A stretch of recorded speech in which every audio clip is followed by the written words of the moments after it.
প্রেম হচ্ছে ধীর, প্রশান্ত ও চিরন্তন, আর মন থেকে ভালোবাসলে হাজার অপেক্ষা সত্ত্বেও পূর্ণতা আসে। আজকের গল্প প্রতীক্ষার প্রহর। রাত্রির নিস্তব্ধতা ভেঙে এলো বৃষ্টি। নীলার বারান্দার গ্রিল ধরে দাঁড়িয়ে থাকা মুখটি হঠাৎই আর্দ্র হয়ে উঠল। বৃষ্টি তার মনকে যেন একটু শান্তি এনে দিল, কিন্তু সেই শান্তির পিছনে চাপা কষ্টের ঢেউ। নীলা অনেক দিন ধরে অপেক্ষায় ছিল। তার ভালোবাসার মানুষ অয়ন এই শহরে আসবে বলে কথা দিয়েছিল। 1 বছর হলো অয়ন শহর ছেড়ে কাজে ব্যস্ত হয়ে পড়েছে। প্রতিদিন ফোনে কথা হয়, কিন্তু দেখা হয় না। এই দূরত্ব নীলার মনকে ক্রমশ ভারাক্রান্ত করে তুলেছে। আজও ফোনে কথা হয়েছে। অয়ন বলেছিল, নীলা, শীঘ্রই আসছি, আর 1 সপ্তাহের মধ্যে। নীলার মনে তখন এক ঝলক খুশির হাওয়া বয়ে গিয়েছিল। সে তার প্রিয় নীল শাড়িটি পরার কথা ভেবেছিল, যে শাড়িতে অয়নের প্রথমবার তাকে দেখেছিল। তবে প্রতীক্ষা সবসময় মিষ্টি হয় না। রাত গভীর হয়, বৃষ্টির শব্দ আরো তীব্র হয়। নীলা জানে অয়ন কাজের জন্য অনেক দূরে, কিন্তু মন তাকে প্রতিনিয়ত মনে করিয়ে দেয়, সে আসছে, সে আসবে।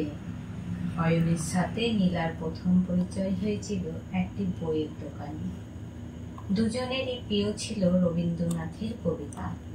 প্রথম আলাপের পর থেকেই তারা একে অপরের প্রতি আকৃষ্ট হয়। কিছুদিনের মধ্যেই তারা বন্ধু হয়ে ওঠে, এবং তারপর শুরু হয় প্রেমের এক মধুর অধ্যায়। কিন্তু অয়নের কাজের জগৎ তাকে দূরে নিয়ে যায়। নীলা বুঝতে পারে এই দূরত্বের কারণে তাদের সম্পর্কের গভীরতা প্রভাবিত হতে পারে। কিন্তু অয়ন প্রতিশ্রুতি দিয়েছিল, নীলা, আমি যতই দূরে থাকি না কেন, তোমার জন্য সবসময় ফিরে আসব। নীলার চোখে জল।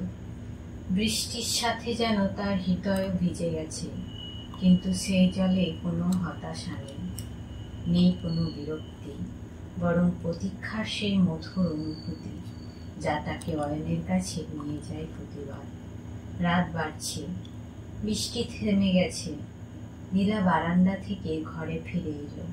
তার হাতে অয়নের দেয়া সেই চিঠি। সে চিঠিটা নিয়ে বিছানায় বসে পড়ল। অয়ন লিখেছিল, তুমি প্রতিদিন একটু একটু করে আমার কাছে চলে আসছো নীলা, আর আমি তোমার কাছে। নীলা জানে অয়ন তার কথা রেখেছে। তাদের ভালোবাসা দূরত্বের বাধা পেরিয়ে গেছে, আর কয়েকটা দিনের অপেক্ষা। নীলা নিজের মনে হাসল, অয়ন আসছে। এই বিশ্বাসই তাকে সান্ত্বনা দিচ্ছে। প্রতীক্ষার প্রহর যেন আরো দীর্ঘ হলো, কিন্তু সেই প্রতীক্ষা যেন নীলার ভালোবাসাকে আরো মধুর করে তুলল।